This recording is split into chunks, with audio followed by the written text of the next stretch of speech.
Hello everyone, welcome to our channel the Tech Study Hub 0.1। और हमारी आज की वीडियो में हम ब्लड से रिलेटेड कुछ इंपॉर्टेंट इंफॉर्मेशंस के बारे में जानने वाले हैं। तो चलिए अपनी वीडियो को स्टार्ट करते हैं। Blood blood is a fluid that transports oxygen and nutritions to the cells and carries away carbon dioxide and other waste products. जो ब्लड है वो एक फ्लूइड है जो कि हमारी बॉडी में ऑक्सीजन और न्यूट्रिशंस को ट्रांसफॉर्म करता है। तो इसके बारे में हम आगे चल के डिटेल से पढ़ेंगे। ये कुछ इंपॉर्टेंट नोट्स हैं जिनके आप स्क्रीनशॉट ले लीजिए, आपको ये बहुत ही काम आने वाले हैं। The study of blood is called serology और haematology and it is a liquid connective tissue in body. और ये हमारी बॉडी का इकलौता लिक्विड कनेक्टिव टिश्यू है। The pH of blood is 7.4 और बिटवीन 7.3 एंड 7.4। मेल्स के अंदर ब्लड की मात्रा 5.5 लीटर होती है और फीमेल्स के अंदर 5 लीटर तक पाई जाती है। ब्लड सर्कुलेशन की डिस्कवरी विलियम्स हार्वे ने की थी। जो हमारा ब्लड है वो स्प्लीन में स्टोर होता है और उसको ब्लड बैंक और ग्रेवयार्ड ऑफ आरबीसी भी कहा जाता है। जो हीमोग्लोबिन है उसका लेवल मेल्स में 14 ग्राम पर डेसीलीटर होना चाहिए और फीमेल्स के अंदर 13 ग्राम पर डेसीलीटर होना चाहिए। और जो कोलेस्ट्रॉल लेवल है वो एक हेल्दी बॉडी में 200 ग्राम पर डेसीलीटर पाया जाता है। अब हम ब्लड की फॉर्मेशन के बारे में जानते हैं कि ब्लड की फॉर्मेशन होती कहाँ पर है। जो यंग्स और एडल्ट्स हैं उनके अंदर ब्लड की फॉर्मेशन बोन मैरो में होती है, जैसा कि आप इमेज में देख पा रहे हैं, this is our bone marrow. और जो फ्यूटस बेबी है, फीटस बेबी के अंदर ब्लड की फॉर्मेशन उसकी लीवर में होती है।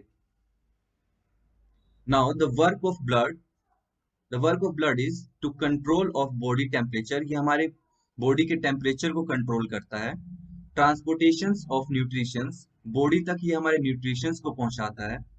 Transportation of gas like oxygen and carbon dioxide, ये गैस का ट्रांसपोर्टेशन करता है। जैसे ऑक्सीजन को हम जब सांस लेते हैं तो हमारे ये अंदर ऑक्सीजन लेकर आता है और कार्बन डाइऑक्साइड को रिलीज करता है।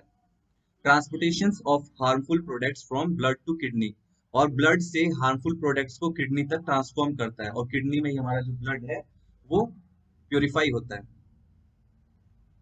Now the composition of blood, जो ब्लड का कॉम्पोजिशन है वो आप देख पा रहे हैं इमेज में कि ब्लड का 55% पार्ट जो कि प्लाज्मा होता है और उसका 45% पार्ट कॉर्पसल होता है। जो ब्लड प्लाज्मा है वो प्रोटीन्स, मिनरल्स और एंटीबॉडीज को कंटेन करता है और जो ब्लड कॉर्पसल है उसमें आरबीसीज, प्लेटलेट्स और व्हाइट ब्लड सेल्स पाए जाते हैं। जो हमारा प्लाज्मा है उसके अंदर दो तरह के मेन इंपॉर्टेंट प्रोटीन पाए जाते हैं, which is fibrinogen protein and prothrombin protein. जो फाइब्रिनोजन प्रोटीन है वो हमारी ब्लड को गाढ़ा बनाए रखने में मदद करता है। अगर फाइब्रिनोजन नहीं रहे हमारी बॉडी के अंदर ब्लड में तो जो हमारा ब्लड है वो पानी पानी हो जाएगा, हमारी बॉडी से बाहर आ जाएगा। नाउ द कॉर्पसल में के तीन पार्ट्स होते हैं, उसमें तीन चीजें पाई जाती है, which is RBC, WBC and platelets. और अब हम इन तीनों के बारे में डिटेल से पढ़ते हैं। First one is RBC. एक हेल्दी बॉडी के अंदर आरबीसी की काउंटिंग मिनिमम 50 लाख होनी चाहिए और इसका लाइफ स्पैन 120 डेज का होता है। ये हर 120 दिन के बाद नई बन जाती है। और इसका बायोलॉजिकल नेम है एरिथ्रोसाइट और ये शेप में सर्कुलर होती है।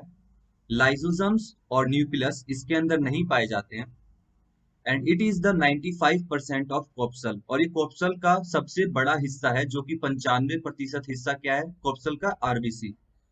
जैसा कि आप जानते हैं कि हमारे ब्लड है, ब्लड में आरबीसी पाया जाता है और हमारे आरबीसी के अंदर हीमोग्लोबिन होता है और हमारे हीमोग्लोबिन में आयरन पाया जाता है।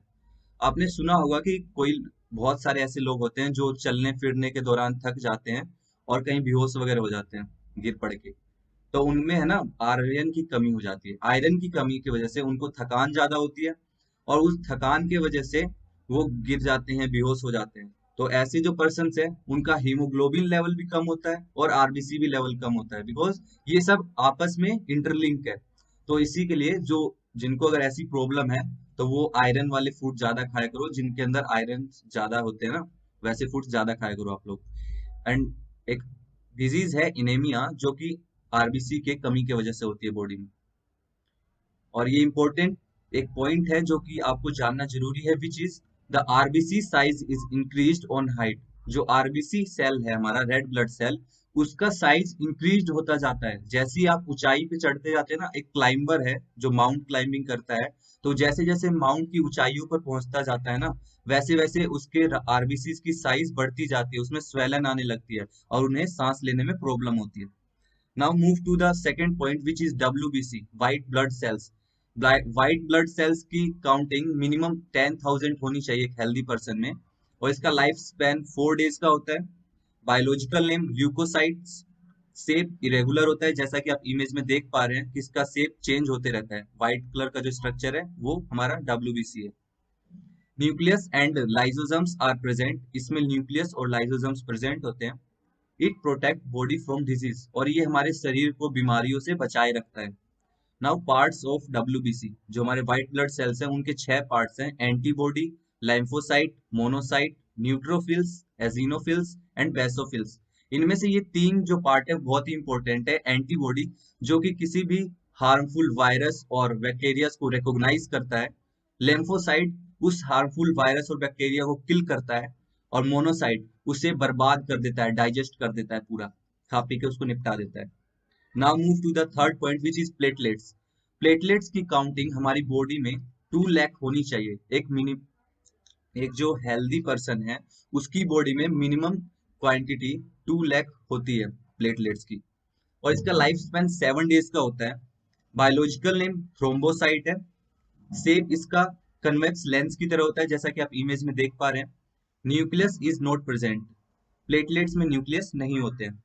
It provides energy and stamina, ये हमारी बॉडी को एनर्जी और स्टेमिना प्रोवाइड करवाता है। Dengue is caused due to lack of platelets, platelets की कमी की वजह से डेंगू होता है, ये आप सब जानते हैं। और जिनको प्लेटलेट्स की कमी है उनके लिए हेल्दी फूड है कि वो नारियल पानी पिए या फिर बकरी का दूध पिए अपने प्लेटलेट्स बढ़ाने के लिए, पपीते का पत्ते का रस पिए। और बहुत सारे ऐसे फ्रूट्स भी हैं जो कि प्लेटलेट्स बढ़ाने में मदद करते हैं, तो उन्हें अपना प्लेटलेट्स को मेंटेन रखना चाहिए, वरना प्लेटलेट्स की कमी हुई तो फिर आपको डेंगू हो जाएगा आराम से, ठीक है। और आपका ब्लड पूरा पानी पानी हो जाएगा, पानी पानी बन के फिर शरीर से बाहर चला जाएगा, फिर आपकी टंकी खाली। And heart attack is caused due to excess of platelets in blood, और जो प्लेटलेट्स है वो अगर ज्यादा भी हो जाता है ना, हद से ज्यादा, तो वो हार्ट अटैक के चांस भी बढ़ा देता है। इसलिए बस मेंटेन करके रखिएगा अपने प्लेटलेट्स को। Now move to the clotting of blood. सबसे इंपॉर्टेंट पॉइंट है क्लोटिंग ऑफ ब्लड। जो ब्लड है वो किस तरह से जमता है हमारे शरीर पे। अगर हमारे शरीर में कहीं इंजरी हो जाती है या कोई घाव वगैरह हो जाता है तो वहां से ब्लड बहने लगता है। तो वो ब्लड किस तरह से अपना जो उसका जमने का प्रोसेस है वो तो किस तरह से जमता है उसका प्रोसेस यहाँ पर साफ साफ लिखा हुआ है। तो चलिए हम आराम से प्यार से समझते हैं। It is also called cascading process and it takes 4 minutes. इसे कैस्केडिंग प्रोसेस भी कहा जाता है और ये पूरे 4 मिनट लेता है ये प्रोसेस कंप्लीट होने में। जो स्टार्टिंग है प्रोसेस की इस तरह से है कि जो थ्रोम्बोसाइट है, प्लेटलेट्स जिन्हें हम प्लेटलेट्स कहते हैं, जैसी प्लेटलेट एयर की कांटेक्ट में आता है वो थ्रोम्बोसाइट को थ्रोम्बोप्लास्टिन बना देता है। और फिर जो हमारा थ्रोम्बोप्लास्टिन है वो सेकेंड स्टेज में थ्रोम्बोप्लास्टिन कैल्शियम के साथ प्रोथ्रोम्बिन को थ्रोम्बिन में कन्वर्ट कर देता है। और जो हमारा थ्रोम्बिन है वो फाइब्रिनोजन के कांटेक्ट में आकर फाइब्रिनोजन को फाइब्रिन में कन्वर्ट कर देता है, जो कि एक जाली का स्ट्रक्चर बना लेते हैं। जैसा कि आप इमेज में देख पा रहे हैं येलो लाइक स्ट्रक्चर है, वो एक जाली टाइप में हमारे बाउंड्स के ऊपर बन जाता है। जहां हमारा घाव या इंजरी होती है ना, वहां पे एक जाली टाइप का स्ट्रक्चर बना देता है जिसको हम फाइब्रिन कहते हैं। और वो fibrin blood corpuscle like RBC, WBC और प्लेटलेट्स, इन तीनों के साथ मिलकर ब्लड क्लोटिंग कर देता है, जिसकी वजह से हमारे घाव के ऊपर से फिर खून बहना बंद हो जाता है, वहीं पर खून जम जाता है। विटामिन के is very helpful for clotting of blood. Vitamin के बहुत ही ज्यादा मदद करता है क्लोटिंग ऑफ ब्लड में। अगर हमारे शरीर में विटामिन के की मात्रा अच्छी खासी है तो ब्लड की क्लोटिंग सही टाइम पे हो जाएगी, और ना कमी रहेगी तो ब्लड यूं ही बहता रहेगा। और चलिए एक इंपॉर्टेंट पॉइंट के बारे में जानते हैं which is anti clotting. Anti clotting anti clotting एक प्रोसेस है। जब भी हमारी बॉडी में कोई ऑपरेशन वगैरह सर्जरी वगैरह होती है तो हेपरिन का यूज किया जाता है, वहां पर हेपरिन का इंजेक्शन दिया जाता है, जिससे कि बॉडी में जो ब्लड है वो कोगुलेशन ना हो, ब्लड का कोगुलेशन ना हो। इस वजह से हमें हेपरिन का इंजेक्शन दिया जाता है। अगर ब्लड का कोगुलेशन हो गया तो सांस रुक जाएगी। And now move to the last and important point which is haemophilia. Haemophilia is a disease, यह एक बीमारी है जिसमें एक इंसान को अगर कहीं चोट लगती है तो उसका खून अगर बहना शुरू हो गया तो फिर वह रुकता नहीं है। ये फर्स्ट टाइम एलिजाबेथ को हुआ था, जो कि इंग्लैंड की महारानी है। And that's all. If you want to take the screenshots, go back and take screenshots of all pages. These all are very helpful for you. And thank you guys. If you like the video, subscribe our channel and press the bell icon to get the regular notification of our upcoming videos. Bye. Have a good day.